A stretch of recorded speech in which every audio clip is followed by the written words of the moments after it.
Hey folks, it's Fernando doing another video here for the More Survivalist. I thought I'd do a video on selecting the right folding knife or pocket tool for you. I know it can be a little bit overwhelming given the amazing amount of offer that's available in the market, but one of the best ways to go about it is to answer three simple questions.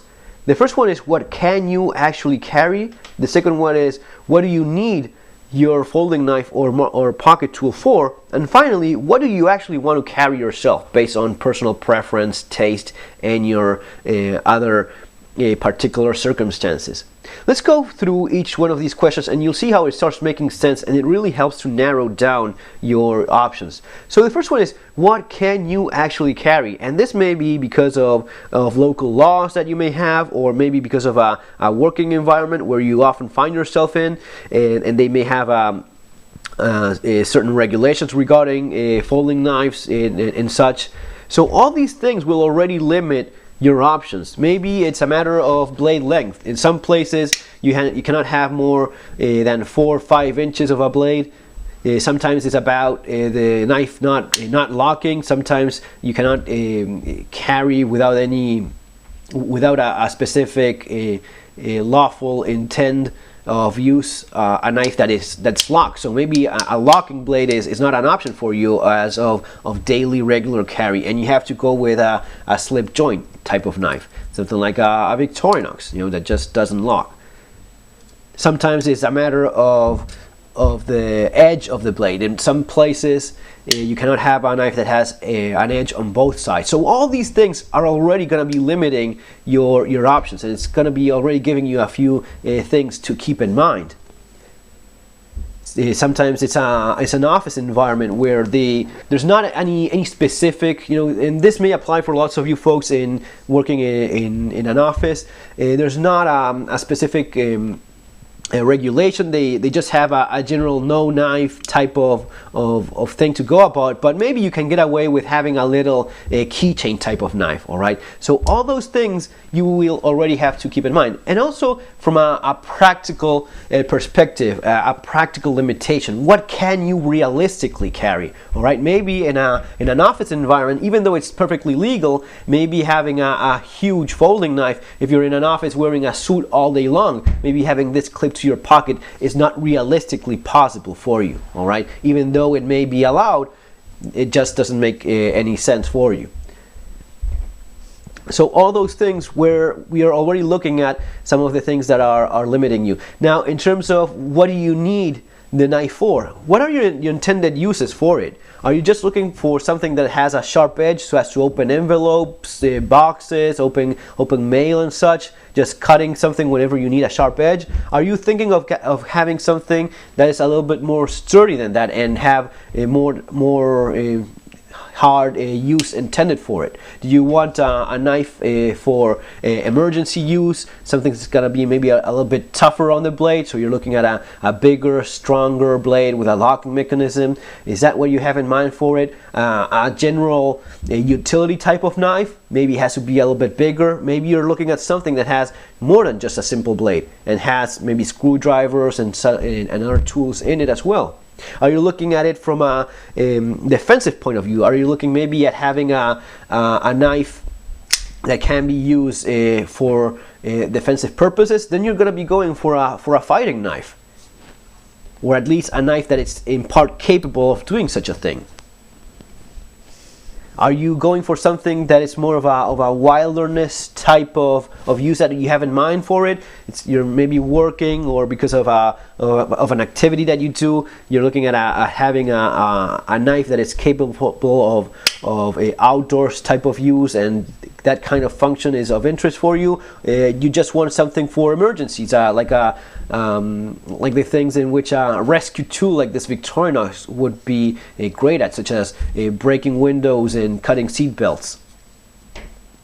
You're looking for more of a general do-everything capable kind of tool. You're looking more at a multi-tool type of thing. That's going to be also giving you more parameters to work with. And finally, what do you actually want to carry? Maybe it may be possible for you to have a bigger tool or a bigger knife, but you simply choose not to have one because you simply do not like it. Now here is where you start compromising a little bit. If you can have something better, if you can have something more capable, but you just don't feel like doing it, then there's a point, you have to find that point where you're sacrificing functionality simply because of comfort, simply because of personal taste.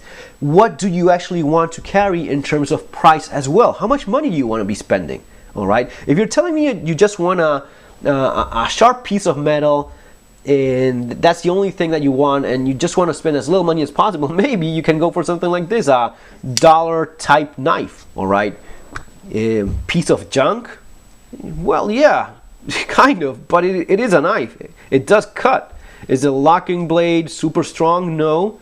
Can you defend yourself with it? Yeah, sure, to some extent. So it wouldn't be my first option, but it is the cheapest thing you can possibly buy, and it has a sharp edge. And yeah, it is going to be cutting. It's going to be cutting a piece of string and rope. It's going to be opening packages, and it's going to be capable of doing those things for a very limited amount of money, for a ridiculously low amount of money. Now, as you see, it already broke just getting it out of the box. So maybe not your first choice, maybe a little bit too much of a third question type of situation where you just don't want to be spending money. Let's say you're in an office environment, you just want something to open boxes, something like that, and there's no restrictive code, but you have to keep in mind that you're wearing a suit, and you just have to keep in mind to have something very small. Maybe the executive, the Victorinox executive, this is a surprisingly capable little pocket knife. You have even scissors there, you have that orange peeler tool which has a little bit of serrations. This is a very nice little knife for someone that just wants something so as to open envelopes, boxes, and something that actually cuts. Maybe you need something very small, very cheap, all right, going through all the three questions, and the only use that you have in mind is just opening mail and such. This is going to be well capable of doing that. The Spyderco bug, I think this is the grasshopper.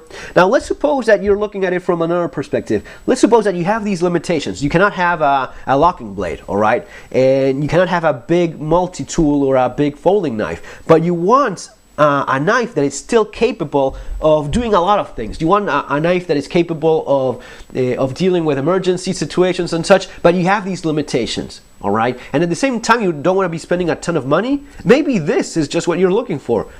The Leatherman Squirt PS4 will go for all of those. This is basically a keychain multi-tool. All right, and it's perfectly comfortable in an office environment. No one's going to be thinking twice about this.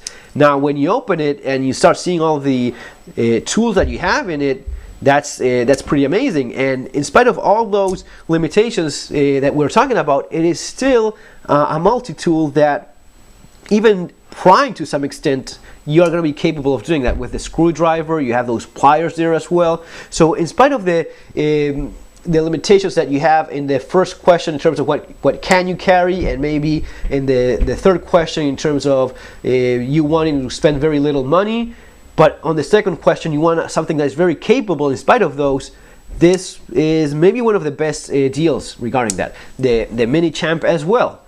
Keychain type of tool, comfortable in an office environment, very restrictive one, and still quite capable nonetheless. Now let's say you are you want something that is not very big, something that is pretty small, but one of your requirements for the second question is fighting. You want something that you can actually defend yourself with. Then you have a small fighting knife such as this one. This is the Kershaw Blur, no, not the Blur, Kershaw Brawler.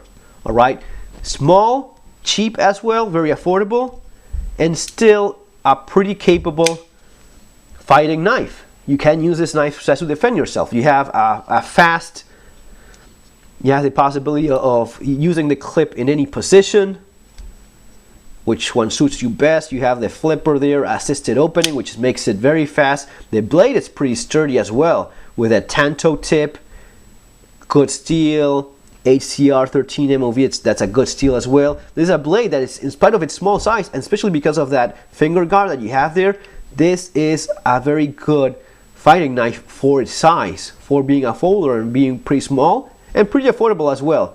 That fills that role quite well. It could also be a very decent utility knife in general. This isn't something that's going to be breaking on you anytime soon. All right. Let's say you simply want a knife that it's gonna be doing the things that you need on a daily basis, all right? But you have the limitation of not having a locking blade because of the legal requirements in your area. Then maybe one of the Victorinox will suit you very nicely, all right? Let's say the Spartan or the Victorinox Hiker. Either one of these. This one even has a saw. These two, in spite of that limitation that you have in the first question, these two will work quite nicely. Yeah, keeping the sun out of there because it's kind of too bright. Now let's say I have that limitation in terms of not having a locking blade, but I still want the most capable, the strongest slip joint type of knife that I could get. Maybe one of these would be ideal. This is actually one that I carry a lot myself, the German Army knife.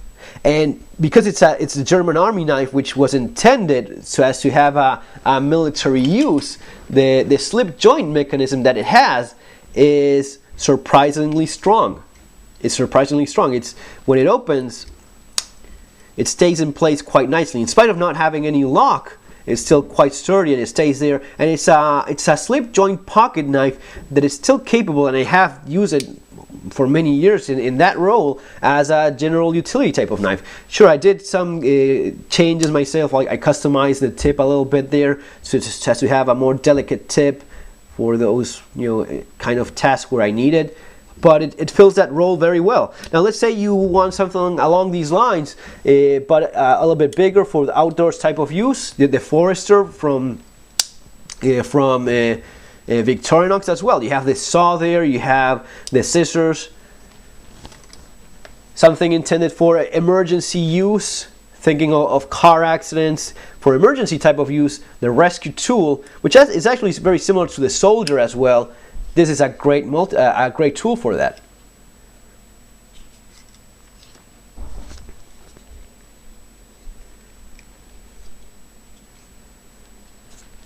Now let's say you don't have the restriction of size, you don't have a problem with that, you simply want the most capable pocket tool that you could get, all right? You want the most capable pocket tool you could get for emergency circumstances, for as a utility type of pocket tool. Maybe you're starting to look more towards the multi-tools, but let's say you have the restriction in terms of budget. You want to do that with a very little amount of money.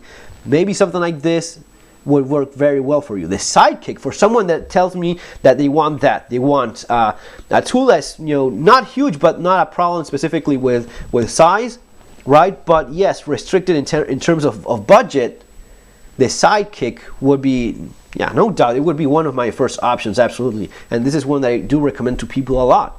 The Sidekick does a ton of stuff. It has massive pliers, spring-loaded, very capable multi-tool.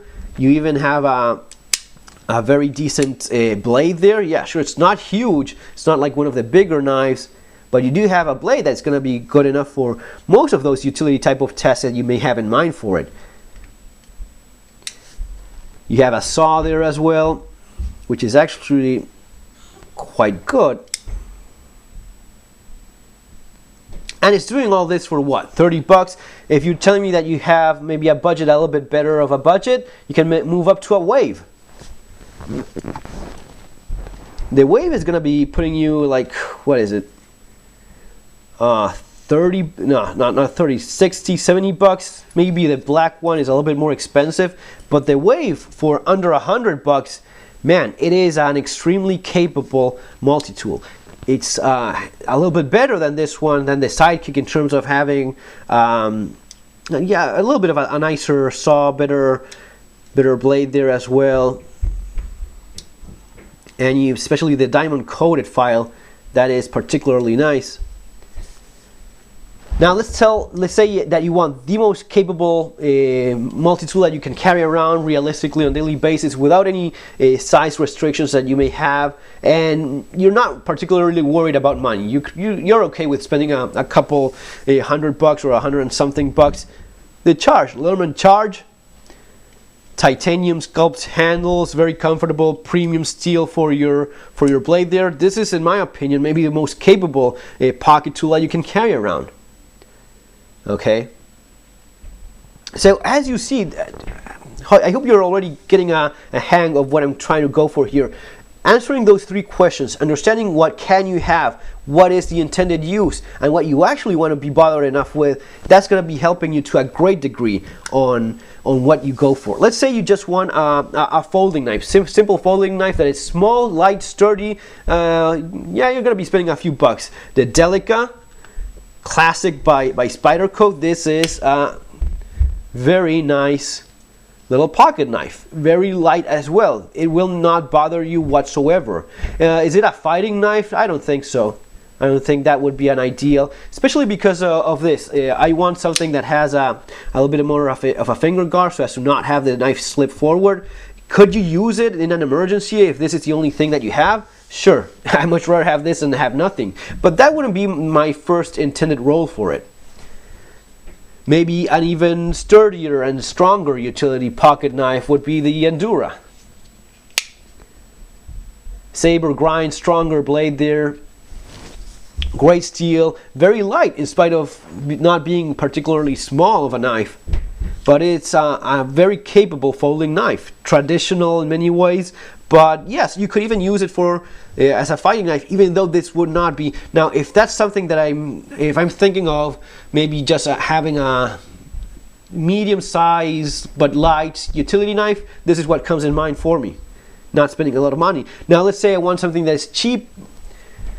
Not cheap, but affordable and good construction, good quality. Not particularly looking for something light or very small, but having the fighting knife intended use in mind. This may be one of the best options that you have out there. One of the cold steel Voyagers. You know, it's not very small, but it's compact enough. It's not going to be bothering you a great deal, at least unless you're very sensitive regarding having stuff in your pockets and such. But it's a knife that has the adequate type of handle and grip and finger protection there, the finger guard, so as to get a good grip on it. Let's say you're not bothered at all by size. You want the biggest possible folding knife, and particularly looking at it from the defensive point of view, yeah, something like this, the Voyager, the Vaquero. I think this is Vaquero extra large.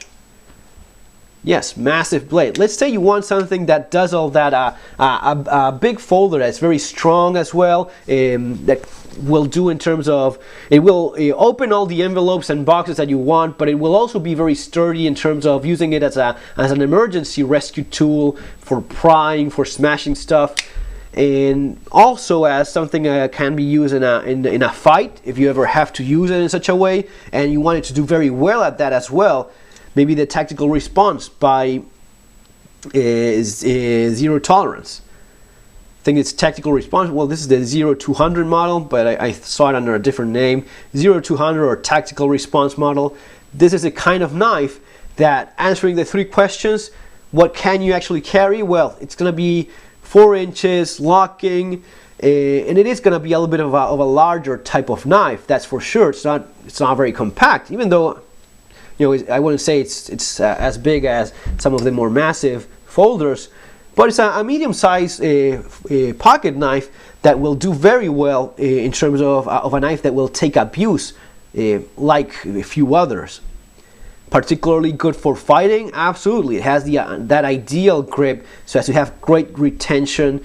That finger guard there, it's going to be protecting your hand nicely. The blade is well suited for fighting as well. And answering the last question in terms of price, it's going to be a little bit more of a more expensive knife. But if money is not a problem, if you're willing to put a few hundred, maybe a little bit over $100. I don't think it's 200, about $150 for it. And you want to have something that's of very good quality, this is definitely something that you could be looking into. You have those 3D G10 scales, 154 cm steel, Canadian design. So yeah, this would be like more of a premium fighting folder that could still be used as a everyday general task utility type of knife as well. Alright, so as you see guys, and I'm going to be leaving links to some of the most interesting ones that I've mentioned there below in case you're interested. As you see, answering those questions is really going to be helping you towards defining exactly what's going to be working best for your needs and for what you're looking for. Alright guys, that's going to be all for now. Take care, subscribe. See you on our next video. Have a great day.